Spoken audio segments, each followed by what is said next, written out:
저는 미금중앙교회, 여러분들이 아시는 분은 아실 텐데 남양주 초입입니다. 도농동에 있는 미금중앙교회를 이제 16년째 섬기고 있습니다. 우리 장 목사님하고는 또 막역하게 노예에서 아주 절친하게 지내고 있는 사이인데 몇 달 전에 연락이 왔습니다. 헌신 예배를 인도해 달라. 그래서 처음에는 여전도의 헌신 예배라고, 그래서 여전도의 헌신 예배 무슨 말씀을 전할까 한참 준비하고 있는데 또 바뀌더라고요. 그러더니 또 얼마 전에는 중고등부 헌신 예배라고. 그래서 제가 설교만 3편을 준비했다가 이제 중고등부 학생들을 위해서 어떤 말씀을 전할까 고민하면서 오늘 본문 말씀을 택하여서 말씀을 전하게 되었습니다. 오늘은 말뚝은 병거보다 강합니다 라는 제목으로 하나님 말씀 전하겠습니다. 펜은 칼보다 강하다라는 말이 있습니다. 어떻게 펜이 칼보다 강할 수 있겠습니까? 펜이 칼보다 강하다라는 이 표현은 영국의 극작가이자 소설가인 에드워드 브루어 리턴이 1839년 그가 쓴 연극 리슐리에 나오는 이 문장입니다. 그 뜻은 정치적 권력이나 무력보다 글과 사상이 더 큰 영향력을 미칠 수 있다는 뜻이죠. 흑인 인권 운동가였던 마틴 루터 킹 목사는 1963년 워싱턴 대행진 때 아주 명연설을 하지요. 나에겐 꿈이 있습니다. I have a dream. 이 연설은 미국 흑인 인권 운동의 상징이 되었고 언론의 힘이 사회적 변화를 이끌어낼 수 있음을 보여줍니다. 그의 감동적인 연설은 TV와 라디오를 통해서 미국 전역에 생중계되었고 인종차별의 부당함을 알리고 시민들의 공감을 얻어냅니다. 그로써 민권법 제정에 결정적인 영향을 미치게 되죠.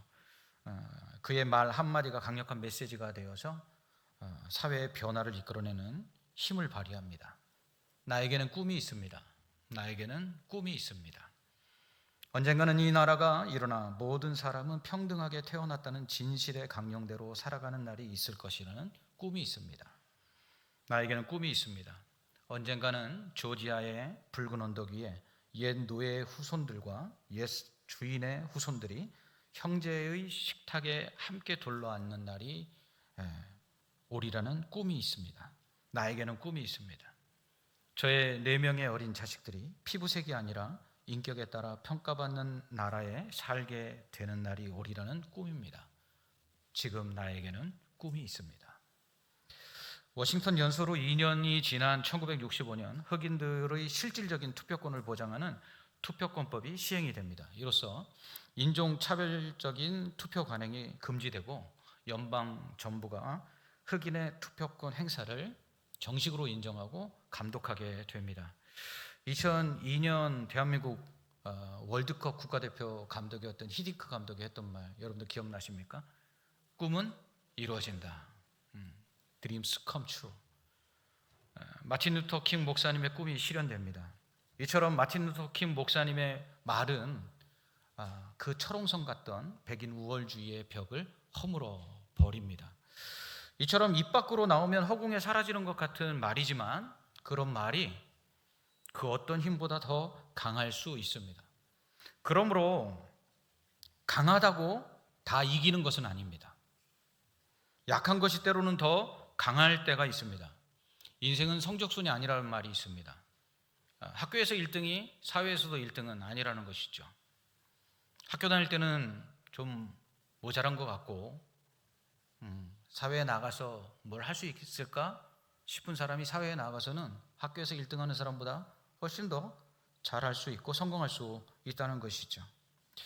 그러나 한국 사람들에게는 이상한 성공 공식이 있습니다. 더 많은 것을 가지고 있으면 성공한다고, 더 좋은 것을 가지고 있어야 성공한다고, 그것이 또 성공이라고 생각하는 성공 공식이 있습니다. 그래서 흑수저니 금수저니 하는 이런 말들이 나오는 것도 이처럼 보다 더 좋은 것, 보다 강한 것, 보다 많은 것을 가지고 있는 사람들이 훨씬 더 유리하다라는 사고 속에서 사람들이 살아가고 있습니다. 사람들은 서울대, 고려대, 연세대와 같이 앞글자 영문자를 따면은 SKY죠. 그래서 천상에 있는 대학교다. 그래서 천상계 대학, 스카이대라고 말합니다. 소위 상위권 대학에 진학하는 것을 첫 번째 성공의 단계로 인식합니다. 그 다음부터 이제 인생이 풀린다는 것이죠. 이후에 대기업에 취업하여 안정적인 직장과 높은 연봉을 받으면 좀 성공할 수 있다라고 보지요. 그런 후에 재력이나 권력이나 명성을 가진 집안과 결혼하여 사회적 인정을 받고 지위를 얻으면 좀 뭔가 성공한 사람들처럼 인식을 합니다. 값비싼 고급 아파트를 소유하고 좀 더 많은 재물을 보유하면 성공했다고 말하죠. 이것이 소위 말하는 세상이 말하는 성공 공식입니다. 여러분은 어떻습니까? 여기에 동의하십니까? 그로 인해서 어려서부터 경쟁 속에 던져집니다. 성적으로 줄을 세우고요. 학교와 회사의 지명도에 따라 사람을 판단합니다. 연봉의 액수와 집의 평수, 그리고 자동차의 브랜드와 배기량, 그리고 사회적으로 인정받는 직업 등으로 그 사람이 어떤 사람인가를 평가하죠. 이런 기준에 따라 성공 여부를 평가하기 때문에 세상은 더욱더 적자 생존, 약육강식의 정글이 되어버렸습니다. 영상 하나를 보여드리려고 합니다. 광고 영상인데요. 특정 브랜드를 제가 선전하려고 하는 것이 아님을 염두에 두시고 봐주시기 바랍니다. 처음부터 한번 들어주세요. 야 정우야, 외제차로 바꿨냐? 에이, 얼마 안 해. 성공했네. 아이고. 아 맞다. 유경아 너 승진했다며? 그럼 너 차 안 바꿔? 굳이 회사에서 차 나오는데 뭐. 벌써 입문? 오늘 내가 살게. 계산까지? 언니!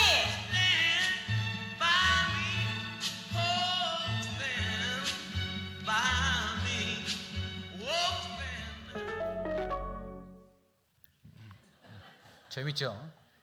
그랜저 타면 성공한 겁니다.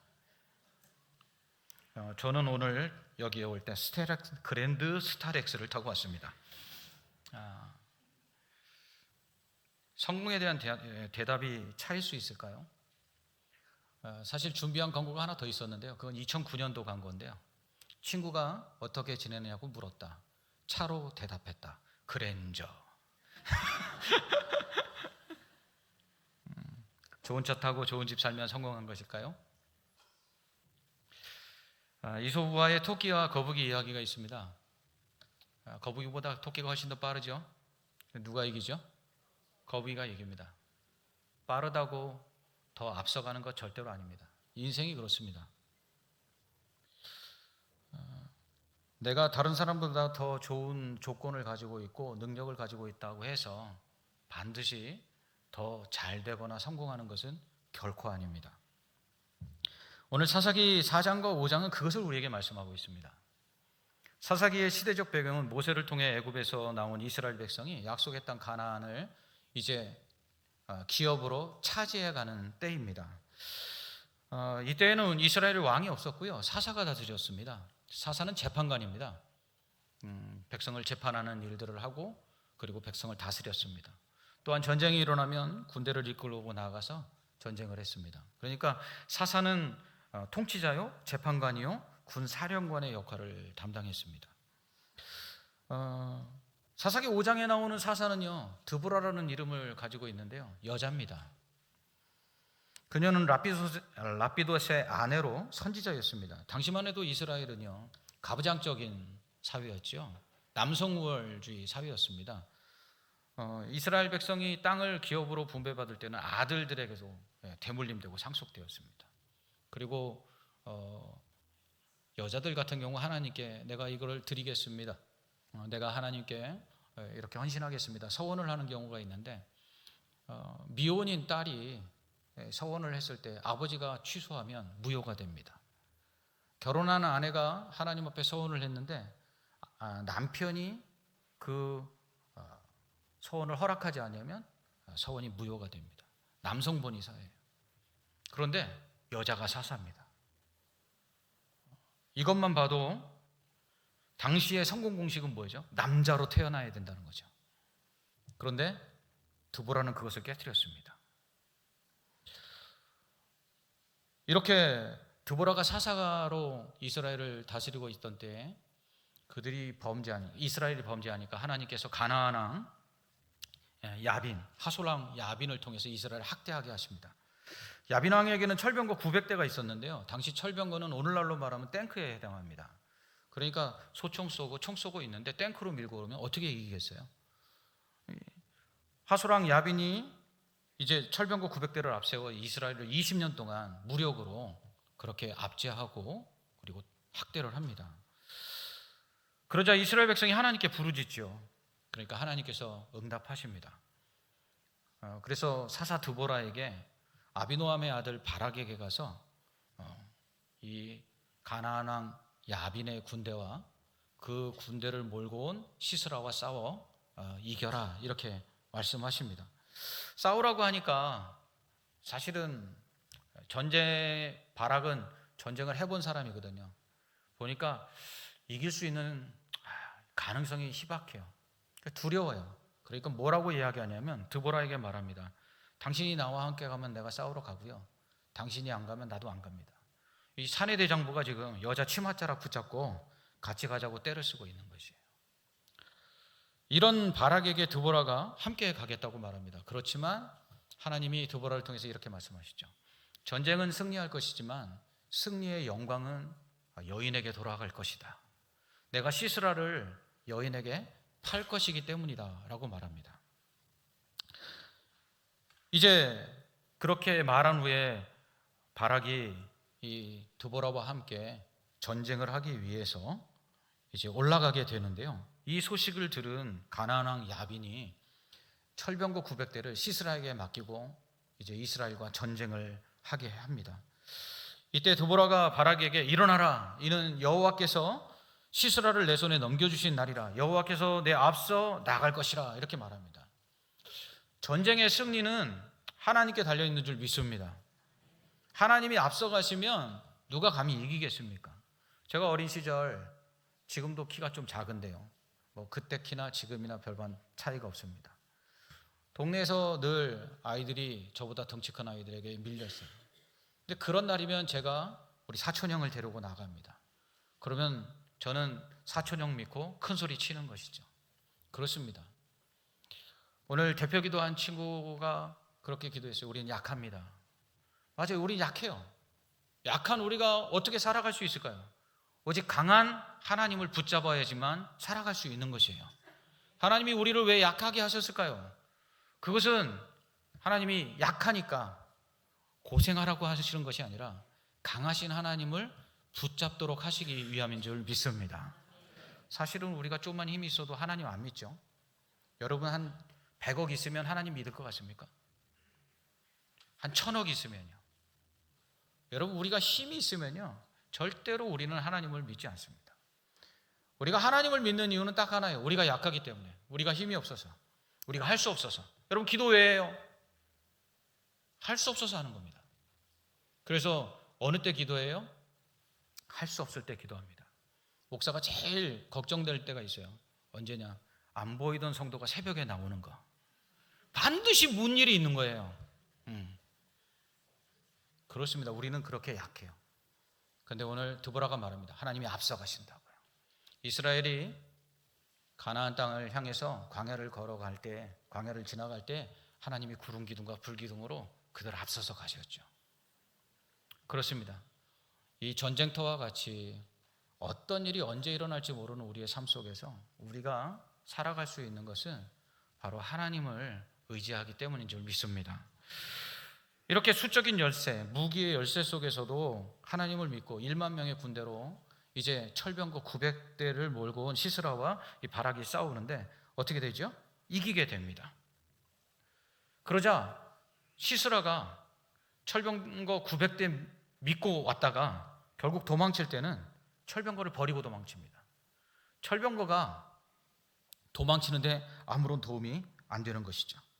이처럼 내게 힘이 되던 것, 내가 항상 믿고 의지하던 것이 내게 아무런 소용이 없는 날이 옵니다. 내가 믿던 돈, 내가 의지하던 건강, 내가 의지하던 내 지위, 내가 의지하던 사람들, 그런 모든 것들이 어느 날 내게 아무 도움이 되지 않는 무용지물이 되는 날이 분명 온다는 것이죠. 그러므로 우리가 의지할 것은 그런 것들이 아니라는 거예요. 재물이 있다고 뻐길 것이 아니고, 건강하다고 자만할 것이 아니고, 좀 사람들보다 더 많은 것을 가지고 지위가 있다고 우쭐댈 필요가 없어요. 오직 의지할 분은 하나님밖에 없습니다. 다윗이 골리앗과 싸워요. 그때 골리앗은 키가 3m입니다. 그리고 완전 군장으로 갑옷을 입고 무장을 합니다. 그리고 방패와 그 칼과 창과 단창을 가지고 나오죠. 다윗이 말합니다. 너는 칼과 창과 단창을 의지하고 내게 나오지만 나는 만군의 여호와의 이름을 의지하고 간다. 이렇게 나갑니다. 그리고서는 그토록 골리앗이 의지했던 그 갑옷과 그 무기들이 어떻게 됩니까? 무용지물이 됩니다. 다윗의 돌멩이 앞에. 사람들은 좋은 학벌, 고소득의 직장, 높은 지위, 명예, 많은 재물을 가지고 있으면 성공할 수 있고 성공한 것이라고 생각을 합니다. 그러나 그런 것들은 골리앗의 갑옷과 무기처럼 아무런 도움이 되지 않는 때가 반드시 옵니다. 사사기 5장 28절을 보십시오. 오늘 우리가 읽은 본문 말씀 중에 하나인데요. 28절에서 시스라의 어머니가 전쟁에 나아갔던 그 아들을 기다리며 창밖을 바라보고 이런 얘기를 해요. 그의 병거가 어찌하여 더디 오는가? 그의 병거들의 걸음이 어찌하여 늦어지는가? 이렇게 말합니다. 병거 타고 나갔으니까 반드시 아들이 승리했을 것이고 일찍 올 거라고 생각을 했어요. 그런데 아들이 안 와요. 시녀들이 말합니다. 그들이 어찌 노량물을 얻지 못하였으랴? 그것을 나누지 못하였으랴? 사람마다 한두 처녀를 얻었으리로다. 시스라는 채색 옷을 노력하였으리니 그것은 수놓은 채색 옷이리로다. 곧 양쪽에 수놓은 채색 옷이리니 노력한 자의 목에 꿈이리로다. 아멘. 세상 사람들은요, 시스라의 어머니처럼 생각해요. 세상 사람들은요, 시녀들처럼 말합니다. 철병거가 있는데 이기지. 좋은 대학 나오고 좋은 직장 가고 그러면 내가 성공할 수 있지. 금수저로 태어났는데 흙수저보단 나을 거 아니야. 그렇게들 얘기합니다. 아닙니다. 그렇지 않아요. 철병거를 가졌기에 승리할 것이라고 생각했던 시스라는 오히려 도망치는데 철병거가 거추장스러워서 버리고 도망갑니다. 도망친 시스라는 모세의 장인이었던 호밥의 족속인 겐사람 헤벨의 장막에 들어가는데요. 이는 당시 이 가나안 왕 야빈과 겐사람 헤벨 사이에 평화 조약이 맺어져 있었기 때문입니다. 그래서 헤벨의 집에 들어갈 때 시스라가 안심하고 들어갑니다. 헤벨의 아내였던 야엘이 그를 영접하죠. 그리고 장막으로 들이고 이불을 덮어줍니다. 목이 마르다고 하니까 우유 부대를 열어 젖을 먹입니다. 그리고는 이불을 덮어주고 잠들게 하죠. 시스라가 안심하고 잠을 잡니다. 그런데 야일이 어떻게 하죠? 장막 말뚝을 취하여서 방망이 들고 가서 잠자고 있는 시스라의 관자놀이가 어디냐면 바로 여기입니다. 이렇게 자고 있었던 거죠. 그것을 어떻게 합니까? 한 방에 쳐서 죽여버립니다. 시스라를 추격하던 바락이 야엘의 장막에 도착하자 야엘은 바락을 맞이합니다. 그리고는 당신이 찾던 사람이 여기 있습니다 하고 죽어있는 시스라에게로 데려갑니다. 바락이 장막에 들어가 보니까 시스라가 죽었는데 어떻게 죽어 있어요? 말뚝에 박혀서 죽어 있어요. 하나님께서 시스라의 죽음으로써 이스라엘이 전쟁에서 승리하게 하시고요. 이날에 하나님께서 가나안 왕 야빈을 이스라엘 자손 앞에 굴복하게 하시고 또 이스라엘 자손이 점점 강해져서 가나안 왕 야빈을 눌러 마침내 진멸합니다. 그리고 그 땅에 40년 동안 평화가 임하게 됩니다. 하나님의 말씀대로 됐죠. 전쟁에서 승리는 분명 바락이 싸워서 이겼어요. 근데 승리의 영광은 누가 가지고 왔어요? 시스라를 죽인 야엘이 가져갑니다. 여러분, 혹시 우리 중고등부 학생들 게임 합니까? 뭐 배틀그라운드 아니면 여러 가지 그 팀을 이뤄서 하는 그 게임들을 하다 보면 결국은 누가 최고가 되죠? 맨 마지막에 죽인 사람이 최고가 되는 거죠. 마찬가지예요. 그래서 이 전쟁에서 열심히 바락이 싸웠는데 그 전쟁으로 인한 승리의 영광은 야엘이 차지합니다.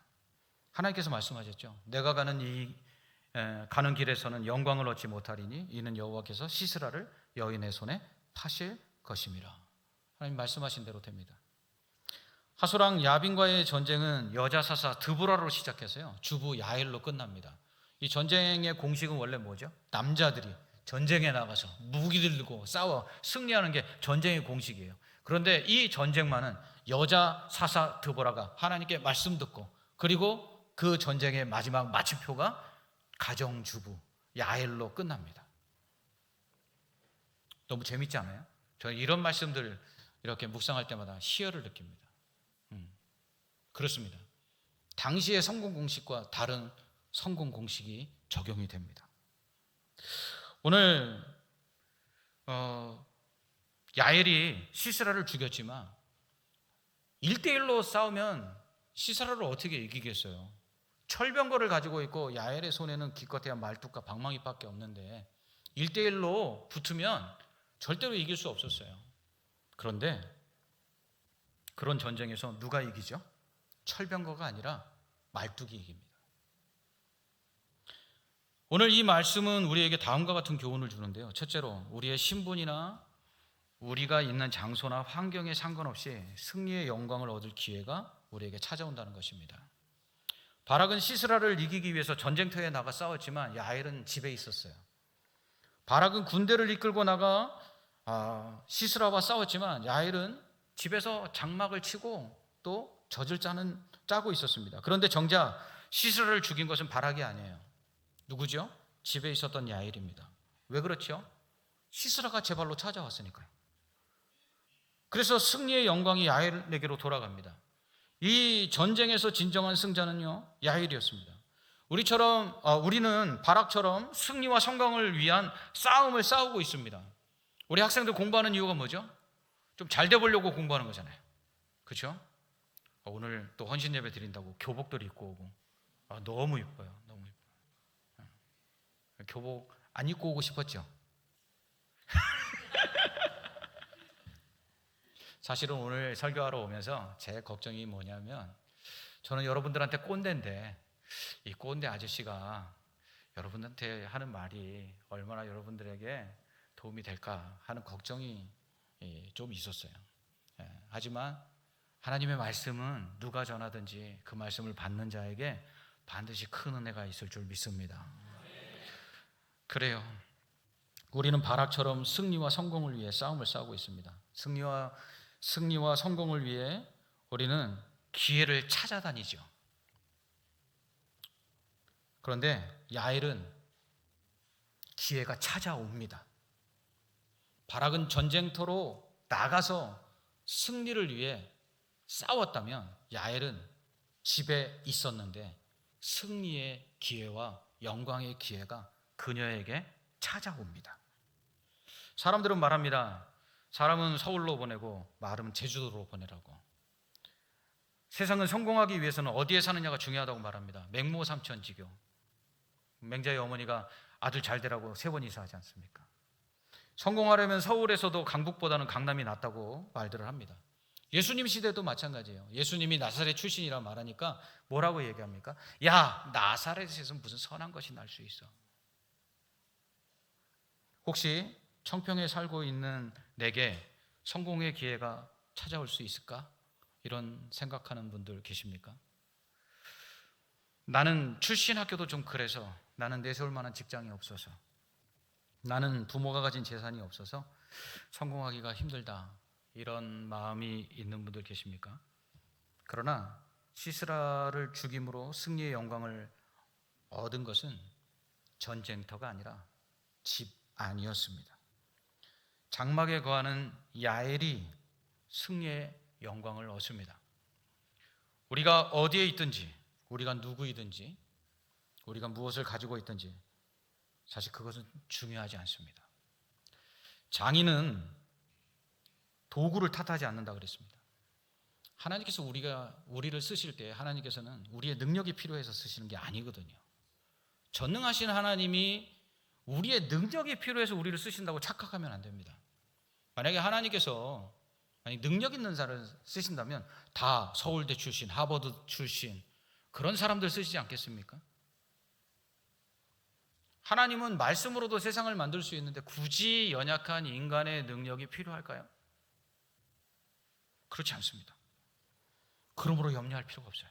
내게 능력이 있든지, 내가 어디 출신이든지, 내가 어디 살고 있든지, 내가 무엇을 가지고 있든지 사실 그것은 전혀 문제가 되지 않습니다. 중요한 건 하나님의 말씀입니다. 오늘 전쟁에서 야엘이 시스라를 죽일 수 있었던 건 하나님 말씀 때문입니다. 하나님은 분명히 뭐라고 말씀하셨어요? 시스라를 여인의 손에 팔 것이다. 말씀대로 됩니다.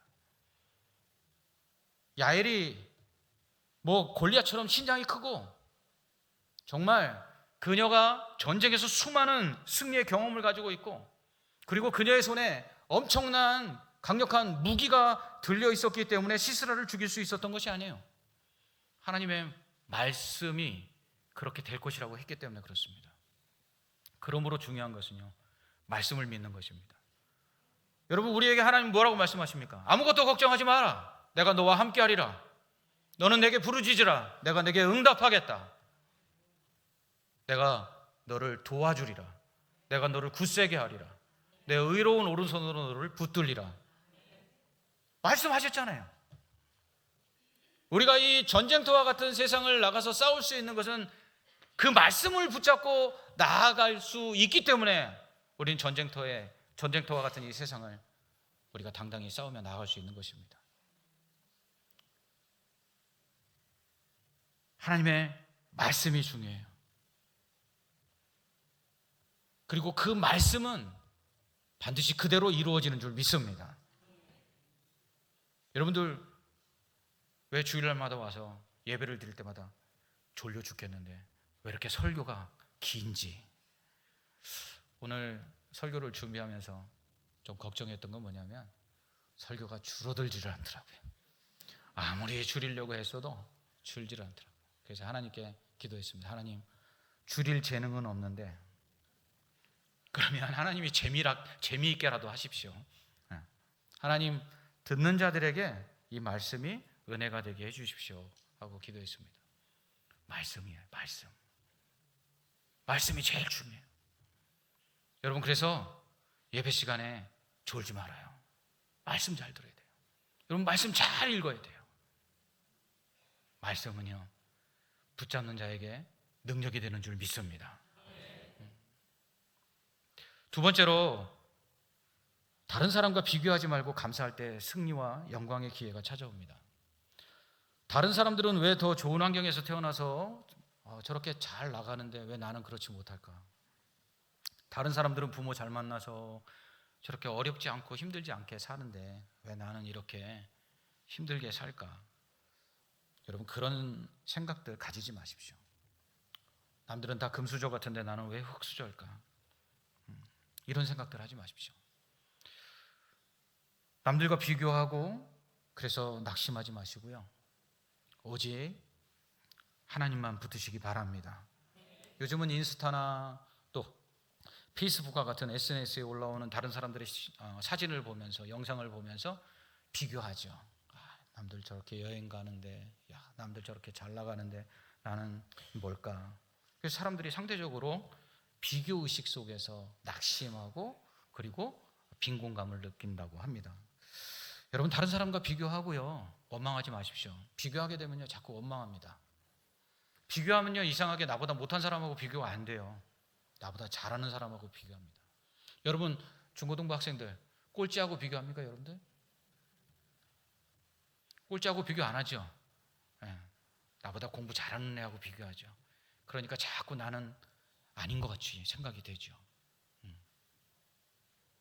여러분, 그러므로 비교하지 마십시오. 감사하십시오. 내게 주어진 환경과 여건에 만족하시기 바랍니다. 사도 바울은 이렇게 말해요.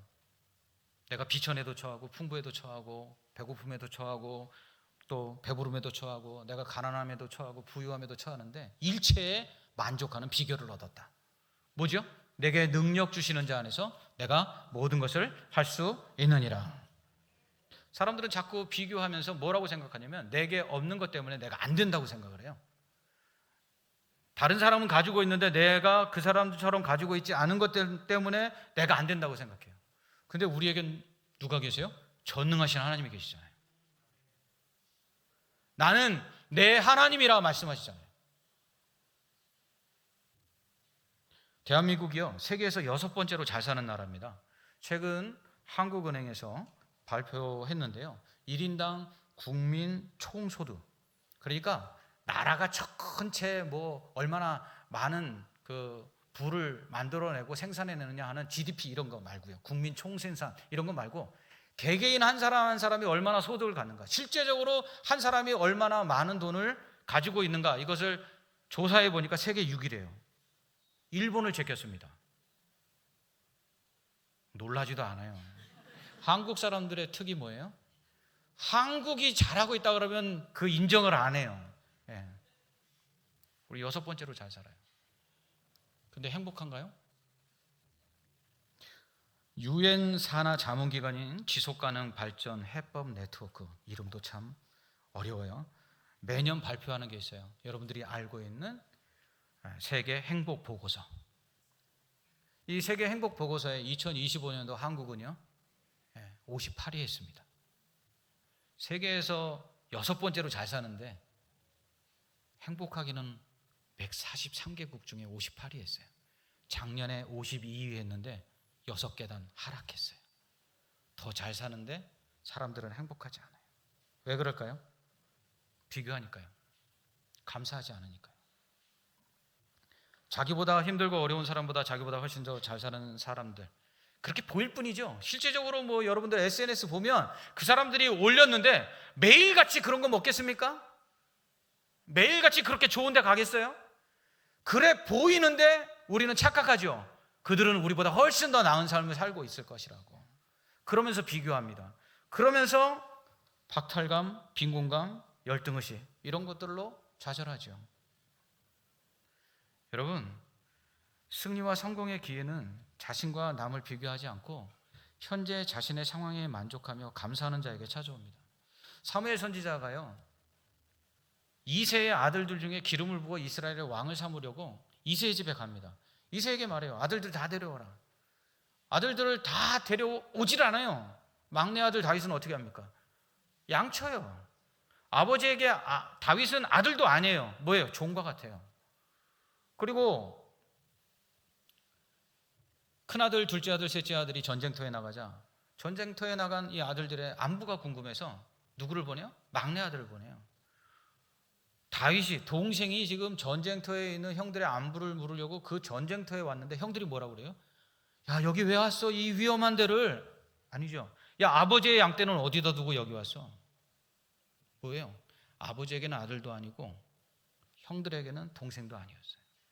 근데 그런 다윗을 하나님은 어떻게 하시죠? 기름을 부어 이스라엘의 왕을 삼고요, 골리앗을 이기게 하시고요, 그가 어디로 가든지 승리하게 하십니다. 비교해봐야 비참해집니다. 비교해봐야 재미없어요. 비교해봐야 행복하지 않습니다. 감사하십시오. 내가 처한 환경, 내가 지금 가지고 있는 것들, 그 모든 것을 감사할 때 하나님은 하나님을 의지하게 하시고요, 그럴 때 우리에게 성공과 승리의 기회를 허락하십니다. 마지막으로, 이제 마지막이에요. 눈을 뜨라. 마지막으로, 무엇보다 현재 자신이 할 수 있는 일에 최선을 다할 때 승리와 영광의 기회를 얻을 수 있습니다. 헤베레안의 야엘은 유목 생활을 했죠. 유목 생활이라는 게 뭡니까? 짐승을 키우는데 풀이 있는 곳에, 물이 있는 곳으로 이 짐승을 끌고 다니면서 어떻게 해요? 이동하는 생활이죠.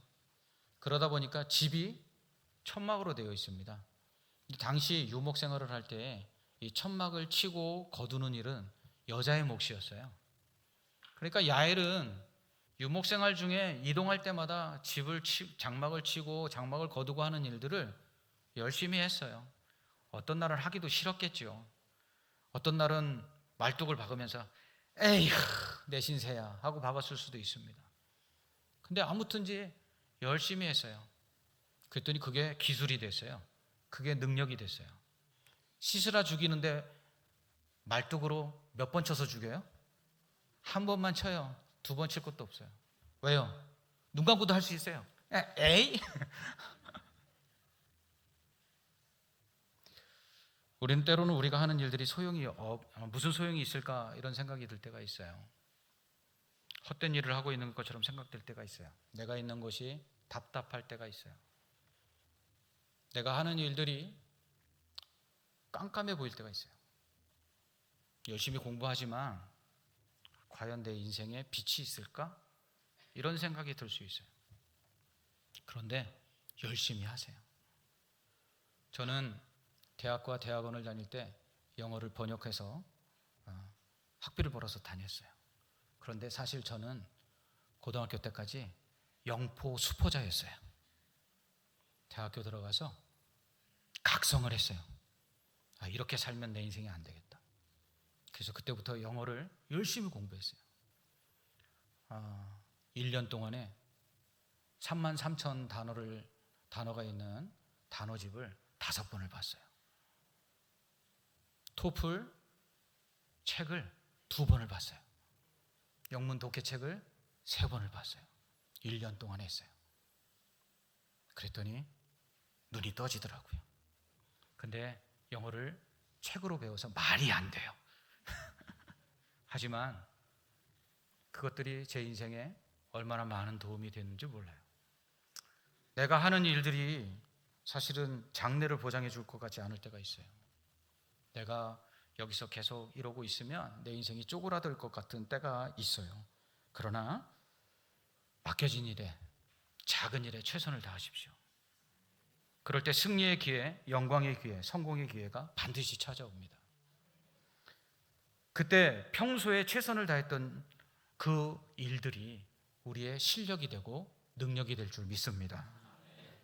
저는 사실 이렇게 좀 금수저처럼 생겼지 않았어요? 보면 고생 하나도 안 하고 산 사람처럼 보이지 않습니까? 아버지를 너무 잘 만나갖고 저는 초등학교 4학년 때부터 대학원 졸업할 때까지 한 16년 동안을 한 번도 등록금을 제때 내본 적이 없는 사람입니다. 아버지 사업이 망해서 원단 창고에서도 자고 사무실에 박스 깔고도 자고 안 해본 일이 사실 없어요. 그렇게 보이지 않죠? 저희 어머니 기도 때문에 그렇습니다. 주여 가난해도 하나님의 영광 가리지 않도록 잘 사는 것처럼 보이게 해주십시오. 우리 어머니가 늘 기도하셨어요. 그래서 손해를 보고 삽니다. 사람들이 저보러 고생 하나도 안 했는데 거짓말한다고. 그렇지 않아요. 그로 인해서 제가 참 많은 경험들을 했거든요. 건설 현장에서 막노동도 해보고 안 해본 게 없거든요. 그런데 하나님이 그것도 쓰시더라고요. 내 삶에 하찮고 소홀하고 아무것도 아닌 것 같은 그 일들을 내가 최선을 다하고 하나님 앞에 성실하게 살아갈 때 하나님은 그것을 들어 하나님의 능력의 도구로 쓰시더라고요. 5달란트 받은 종이 5달란트 남기고 2달란트 받은 종이 2달란트 남겼을 때 주인이 뭐라고 칭찬하죠? 네가 작은 일에 충성하였으니 내가 많은 것으로 내게 맡기리라. 그러므로 하찮은 일에 최선을 다하십시오. 작은 일이라고 소홀히 하지 마세요. 여러분 신앙생활도 마찬가지예요. 저는 오늘 중고등부 헌신 예배 드리면서 이 임원들이 사회 보고 기도하고 성경 봉독하고 하는데 얼마나 감동이 되던지요. 이런 것들이 그들의 인생 속에 누군가 사람들 앞에 세워졌을 때 당당하게 만들 수 있고 그 사람들의 마음을 움직이는 능력이 될 줄 믿습니다. 그렇습니다. 여러분 공부를 하든지 아르바이트를 하든지 계약직이든지 임시직이든지 열심히 하십시오. 그럴 때 기회가 옵니다. 제가 사실 우리 교회에 부임하게 된 것은요, 부목사 때 저희 교회에 문제가 조금 있었어요. 그래서 설교할 사람이 없어갖고 제가 설교하러 이렇게 1번, 2번 왔다가 결국은 담임이 됐습니다. 제가 사실 우리 교회에 와서 설교하는 것이 제가 이 교회의 담임이 될 거라고 전혀 생각지 못했습니다. 제가 기도를 어떻게 했냐면요, 하나님 저는 이력서 내고는 안 갑니다. 이렇게 기도했거든요. 정말로 우리 교회 올 때 이력서 안 내고 왔어요. 여러분, 야엘은 여자였어요. 집에서 있었어요. 양 젖자고요. 장막 칠 때 말뚝 박는 여자였어요. 그런데 그녀에게 전쟁의 승리의 영광을 얻을 기회가 찾아옵니다. 철병거를 가진 시스라를 죽입니다. 무엇으로요? 말뚝으로. 그 철병거 때문에 20년 동안 이스라엘 백성이 괴롭힘을 당했는데요, 그 철병거를 가진 시스라를 말뚝으로 이깁니다. 우리가 어디에 있든지, 뭐 청평에 있든지 아니면 더 시골에 있든지, 또 능력이 있든지 없든지, 공부를 잘하든지 못하든지, 또 우리가 무엇을 가지고 있든지, 우리에게 부모님의 재산이 있든지 아니면 없든지, 그것은 상관이 없습니다. 말씀을 가지고 있으면 됩니다. 하나님의 약속의 말씀을 붙잡고 있으면 됩니다. 전능하신 그 하나님을 의지하고 믿음을 가지고 바라보면 됩니다. 그리고 우리에게 주어진 일들을 작지만 최선을 다하고 남과 비교하지 아니하고 감사함으로 충성하면 반드시 하나님께서 우리에게 기회를 주실 줄 믿습니다. 성공의 기회, 승리의 기회, 영광을 얻을 기회를 주실 줄 믿습니다. 말뚝은 병거보다 강합니다. 우리가 가진 것이 말뚝입니까? 병거를 이기게 하실 줄 믿습니다. 기도하겠습니다. 하나님 아버지, 감사합니다. 오늘 사랑하는 우리 청평교회 중고등부 헌신 예배로 하나님 앞에 예배 드릴 때, 하나님 오늘 예배하는 모든 성도들과 특별히 우리 중고등부 학생들에게 오늘 주신 말씀대로 어떠한 상황이든지 여건이든지 환경이든지, 내게 능력이 없든지 있든지, 내가 무엇을 가지고 있든지 가지고 있지 않든지 염려하지 말게 하시고 비교하지 말게 하시고 오직 만족하며 감사하게 하여 주시옵소서. 하나님 말씀 붙잡고 나아가게 하여 주시옵소서. 하나님 능력의 그 하나님을 의지하게 하여 주시옵소서. 이 믿음 가지고 우리에게 주어진 그 작은 일, 하찮은 일을 최선을 다해서 충성할 때 큰 일을 맡기시고 승리하게 하시고 영광을 얻게 하시고 성공하게 하실 줄 믿습니다. 그러한 은혜와 복을 우리 특별히 청평교회 중고등부 학생들에게 허락하여 주시옵소서. 예수님 이름으로 기도합나이다. 아멘.